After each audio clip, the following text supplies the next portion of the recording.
Muy buenas noches y bienvenidos a Signo Pesos, la economía al alcance de su pantalla. Estos son los temas claves de hoy.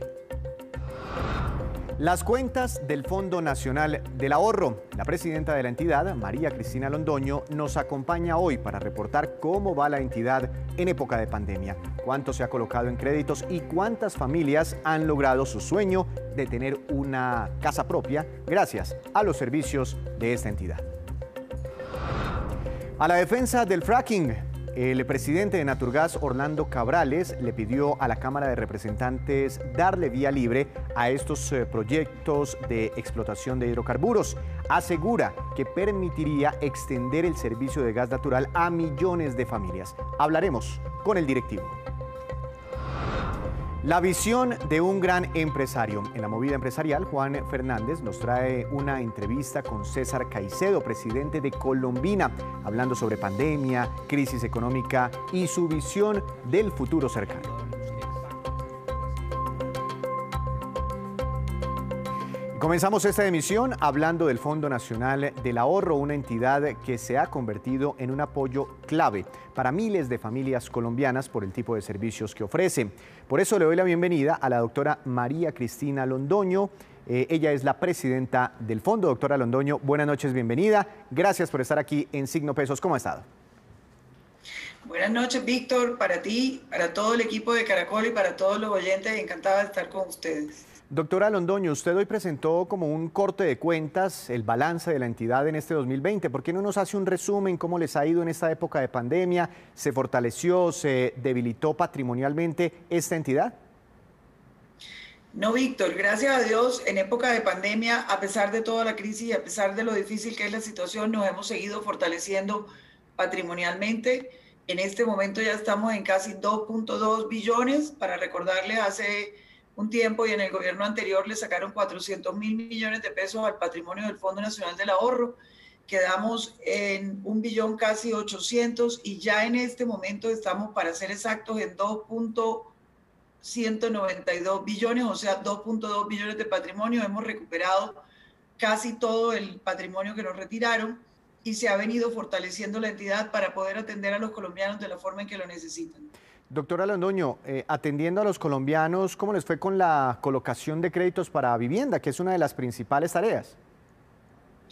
Víctor, la verdad, hubiera podido ser mejor, hubiéramos querido que fuera mejor, teníamos unas metas supremamente agresivas, pero hemos colocado 850.000 millones de pesos más o menos, que siempre es una cifra importante, son unas 10.000, 11.000 familias, si acaso 12.000 vamos a alcanzar a desembolsar. Es la mitad de lo que teníamos presupuestado, pero cuando arrancó la pandemia duro en los meses de abril, en marzo nos caímos al 88% de cumplimiento de presupuesto y en los meses de abril, mayo y junio estuvimos a un 35%. Los colombianos estábamos todos a la expectativa de qué pasaba con la pandemia. Las familias no querían endeudarse, no querían tomar más créditos. Entonces, a partir del mes de julio empezó la recuperación para nosotros y empezamos a meterle muy duro el acelerador. Hemos hecho todos los desarrollos digitales y virtuales para poder atender a todos los colombianos, pero va a ser menos, pero de todas maneras es una cifra realmente importante, unos 850.000 millones de pesos. El Ministerio de Vivienda informaba hoy que noviembre se había convertido en el mes de la historia de mayores ventas de vivienda, inclusive en medio de la crisis. A través de la colocación de créditos, ¿ustedes ya han visto una reactivación ya en los últimos meses? Sí, Víctor, como te decía, la vemos desde el mes de julio, empezó la recuperación, empezó la gente a solicitar sus créditos y estamos viendo que las constructoras han tenido una reactivación en ventas gigantescas. Inclusive ayer hablando con una de las constructoras ha tenido un crecimiento en ventas del 43%. Eso quiere decir que la economía se está reactivando. También me dieron otra cifra que es importante, que a través de las constructoras y de esta reactivación del sector vivienda, se han obtenido más o menos unos nuevos 500.000 empleos, que ayuda a la cifra de desempleo del país a que se recupere y a que mejoren las situaciones de desempleo en el país. Entiendo, muy buenas noticias, son muy buenos datos para la recuperación de la economía colombiana. Ustedes también administran cesantías. Mucha gente terminó liquidando sus cesantías por problemas laborales durante este periodo de pandemia. Bueno, Víctor, con relación a eso, como lo mostrábamos en la rendición de cuentas, frente al año inmediatamente anterior, al año 2019, para nosotros, Fondo Nacional del Ahorro, los retiros han sido 280.000 millones de pesos menos que el año inmediatamente anterior. El mayor volumen de retiros, que representa el 48% de nuestros retiros, ha sido o para compra de vivienda o para mejora de la vivienda. Claro que nos ha impactado el tema de la terminación de los contratos de trabajo, van un 26% frente a los otros rubros, pero sigue siendo más importante los retiros de cesantías para compra de vivienda y mejora de vivienda. ¿Cómo funciona el leasing habitacional del Fondo Nacional del Ahorro y cómo les ha ido con este programa? Pues el leasing habitacional funciona como el leasing habitacional de todas las demás entidades financieras, donde a través de un mecanismo de leasing se les otorga los créditos. El tema nosotros lo teníamos antes para la vivienda de interés social, en este momento ya no estamos en vivienda de interés social porque presentaba unos problemas con el tema de los subsidios, ya que la entidad financiera es el dueño del inmueble y el locatario o arrendador del inmueble es el que recibe el subsidio. Entonces, hemos impulsado mucho el leasing habitacional para niveles superiores a los que tienen subsidio y para los que necesitan subsidio el crédito hipotecario. ¿Cuántos afiliados tiene ya el Fondo Nacional del Ahorro? Tenemos 2.050.000 afiliados aproximadamente activos, ¿no? Porque si me preguntas por los que no son activos, o sea, en total serían unos 2.500.000, pero podríamos decir realmente en cifras redondas 2.243.000 afiliados entre ABC y cesantías. Entiendo. ¿Habrá algún tipo de ayudas para las familias más vulnerables, por ejemplo, afectadas en esta ola invernal? Sí, nosotros sacamos un plan, lo hemos estado contando a través de los medios y también contándolo en nuestra rendición de cuentas y en nuestras redes sociales. Para todas aquellas personas que se vieron afectadas por la ola invernal, primero los estamos acompañando para que puedan ejecutar los que tienen un desastre o daño total de la vivienda, su seguro de incendio y terremoto, que ese seguro cubre también este tipo de catástrofes naturales como huracanes, ciclones y demás. Mientras ellos están haciendo la reclamación del subsidio de pérdida total, del seguro de pérdida total, nosotros les vamos a condonar esos plazos en los intereses. Y cuando no es pérdida total, sino que el seguro les va a acompañar en la mejora de la vivienda, nosotros les damos un alivio o un periodo de gracia que se refinancia en 60 meses para que no se angustien por el pago de la cuota o de los capitales o intereses, mientras reciben los alivios o los pagos de los seguros para poder adecuar su vivienda. Doctora Londoño, este 2020 muy complicado y todo, pero bueno, ya está terminando, ya se está acabando, ya se acabó prácticamente. ¿Planes, metas para el próximo año? Recuperar todo lo que no logramos colocar en este 2020, seguir empujando, seguir digitalizando el Fondo Nacional del Ahorro para que todos los colombianos tengan acceso al fondo, no solamente a través de nuestros puntos, sino que sigan a través de los puntos digitales de nuestro fondo en línea y de todo lo demás. Fuera de eso, también como parte de nuestro programa de responsabilidad social, como por ley tenemos que dedicar los recursos al tema del deporte, estamos trabajando con el Ministerio del Deporte para que sea invertido en escenarios deportivos en las zonas más afectadas por la ola invernal. Una última pregunta muy rápida. ¿Cómo está la tasa de interés hipotecaria en el fondo? Pues nosotros en vivienda de interés social somos los más baratos del mercado. Entonces seguimos estando por debajo. Y en la tasa común y corriente, que es por encima de vivienda de interés social, estamos entre el 10 y el 11 y estamos en el promedio del mercado. En el promedio del mercado. Doctora Londoño, muchas gracias. Una feliz noche. Gracias por estar aquí en Signo Pesos. Me encantó saludarlo, Víctor. Muchas gracias por invitarnos. Muchos éxitos en el 2000. Y sigue la polémica y la incertidumbre en Colombia en torno al fracking, una tecnología que en otros países ya ha permitido aumentar considerablemente la producción de hidrocarburos, pero que no deja de estar exenta de polémicas. Para hablar del tema, saludo al presidente de Naturgas, al doctor Orlando Cabrales, quien muy amablemente nos acompaña esta noche aquí en Signo Pesos. Doctor Cabrales, bienvenido, gracias por estar aquí con nosotros. ¿Cómo ha estado? Hola Víctor, muy buenas noches, muchas gracias por la invitación, muy complacido de estar acá con usted. Muchas gracias, doctor Cabrales. Lo vimos en el Congreso de la República haciendo una defensa del fracking. ¿Por qué tuvo que hacer esa intervención si tenemos entendido ya los pilotos fracking avanzan y están permitidos en Colombia? Bueno, sí, efectivamente los pilotos están avanzando de acuerdo con la recomendación que dio la comisión de expertos que conformó el presidente Duque hace ya un par de años, donde los expertos recomendaban que se hiciera unos proyectos piloto de investigación integral que le permitieran al país de una manera controlada determinar si esa regulación que tenemos en Colombia es suficiente o no para prevenir los riesgos asociados a la actividad.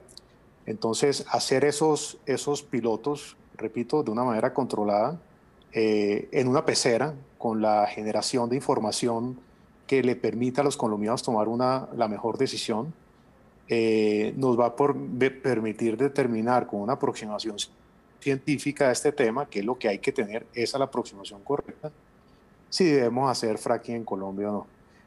¿Por qué es importante? Porque ahí puede haber una fuente muy importante de incorporación de reservas, tanto de petróleo como de gas natural.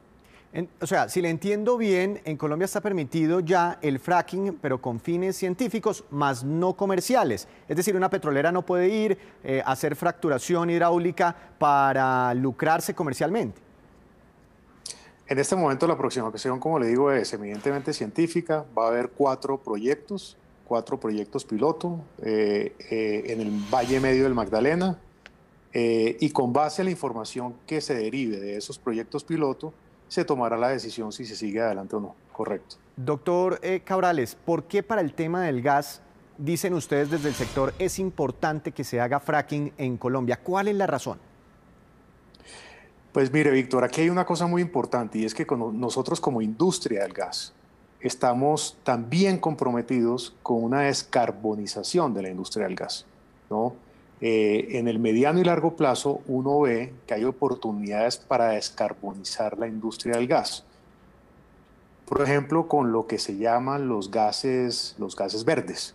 Los gases verdes son el hidrógeno, que es un elemento muy abundante en la naturaleza, de cero emisiones, o los gases o el biogás que se deriva de los residuos sólidos agrícolas, ganaderos del país.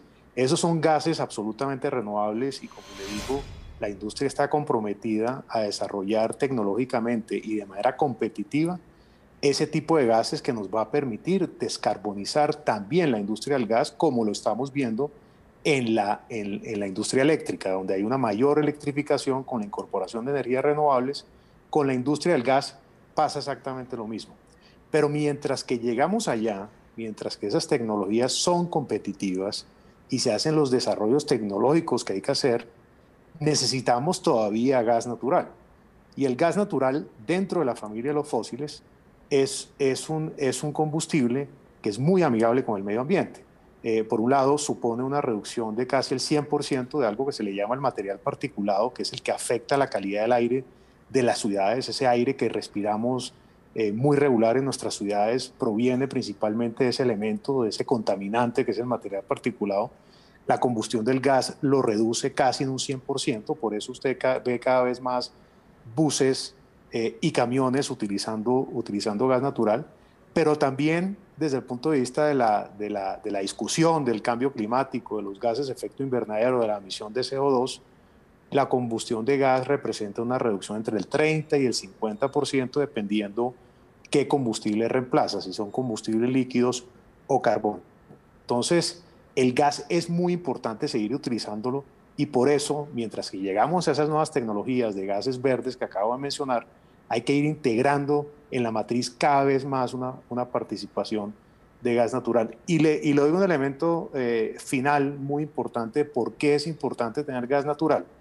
Porque es un complemento a las energías renovables no convencionales. Las energías renovables no convencionales son, entre otras, hay varias, pero principalmente se habla de la energía del viento, que es la eólica, y la energía solar, que es la del sol. Esas energías son intermitentes, es decir, hay generación eléctrica cuando hay sol, pero deja de haber cuando no hay sol, y lo mismo cuando hay viento, y la deja de haber cuando no hay viento. Esa intermitencia tiene que ser respaldada por un combustible como el del gas natural. Y lo que se está viendo internacionalmente es que el gas, no solamente por sus características ambientales que ya acabo de mencionar, sino por la operatividad, la flexibilidad de las generadoras térmicas que utilizan gas, es la llamada a complementar y a respaldar esa intermitencia de las energías renovables. Entonces aquí hay una visión integral que nos va a permitir evolucionar nuestra matriz energética. Sin duda, doctor Cabrales, eso nadie lo niega, el gas ha tenido en los últimos años una mayor relevancia entre los colombianos, cuando se prende la estufa y se frita el huevo en las mañanas, o cuando muchas personas se duchan también en sus hogares. ¿Y es que hay algún riesgo de que se nos acabe el gas? Pues tenemos, y eso es un elemento muy importante el que usted acaba de mencionar, el aporte que ha tenido el gas en la superación de la pobreza energética en el país. Tenemos una cobertura del 80%, la inmensa mayoría de nuestros usuarios son usuarios de bajos ingresos, que cocinan con gas natural o que calientan el agua con gas natural. Todavía nos falta, Víctor, 4 millones de colombianos que siguen utilizando la leña o el carbón para cocinar. A esos hay que llegarles. Entonces hay unos retos todavía de superación de la pobreza energética. Efectivamente, el país tiene un reto de incorporar más fuentes locales de gas natural. Siempre tendremos la posibilidad de conectarnos al mercado internacional. Ya lo estamos haciendo a través de la importación que tenemos en Cartagena. Eso es una posibilidad que hay que tenerla. Es un gran respaldo del mercado internacional, pero desde el punto de vista de la seguridad energética del país, de la generación de regalías, de la generación de ingresos fiscales, de la generación de empleo, de tener precios más competitivos dentro de Colombia, es fundamental seguir trabajando en esas fuentes nacionales, locales de gas natural, que las tenemos. El país tiene un potencial muy grande, no solamente en yacimientos no convencionales, sino en otro tipo de yacimientos, pero tenemos que seguir trabajando en eso para poder que el gas cumpla con esa misión que ve el gobierno, y es que tenga una mayor participación, cada vez mayor, en la matriz energética del país en los próximos años. Bueno, y también está la opción de aguas profundas en el Caribe colombiano. Dicen que hay gran potencial. Y de momento, doctor Cabrales, pues nos queda claro, solo se podrá hacer fracking para fines científicos, todavía no para fines comerciales.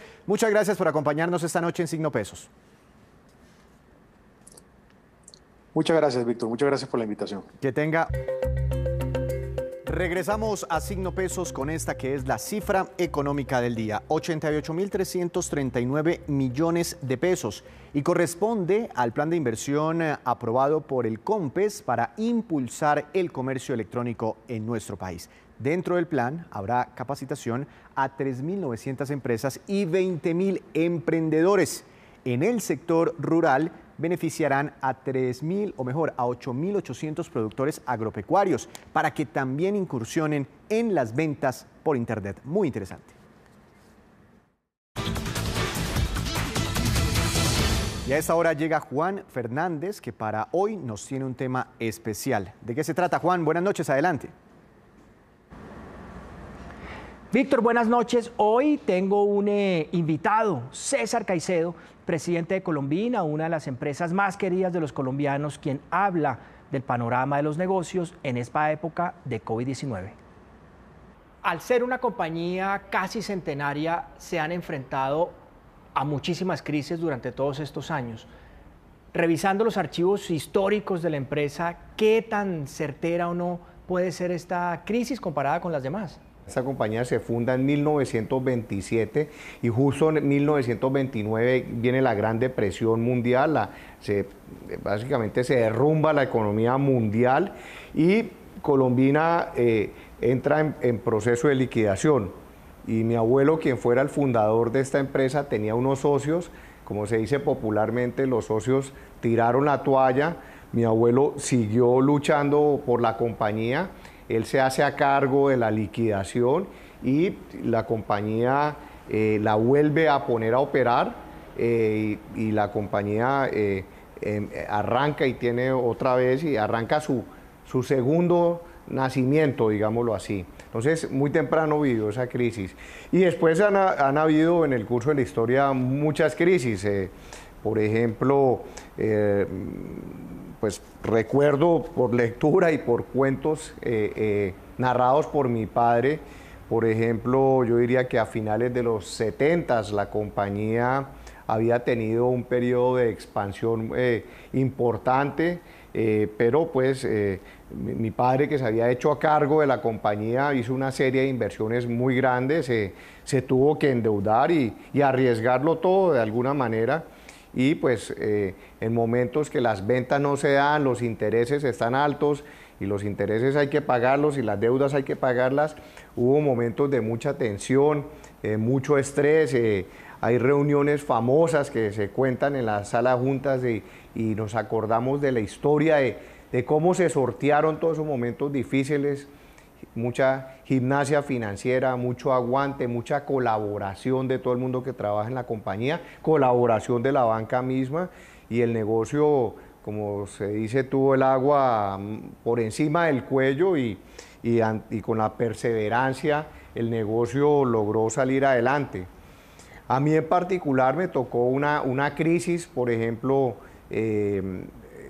yo ya llevo casi 20 años como presidente ejecutivo de la compañía, y para nosotros el mercado venezolano se volvió muy importante, ese mercado, y cuando el comercio entre Colombia y Venezuela floreció y tuvo un momento óptimo, luego viene pues todo este derrumbe del modelo socialista en Venezuela y la economía pues se va al traste, como todos hemos visto en los medios, y pues es bastante evidente. El camino natural de las grandes empresas es la internacionalización, y eso significa que de alguna manera cuando un mercado está afectado, posiblemente el otro no, pero en esta coyuntura todos resultaron afectados. Sí, ahora digamos con la pandemia ha ocurrido eso, digamos todos los mercados se han visto golpeados, desde los países más desarrollados hasta los que están en sus diferentes fases de desarrollo, se han visto golpeados.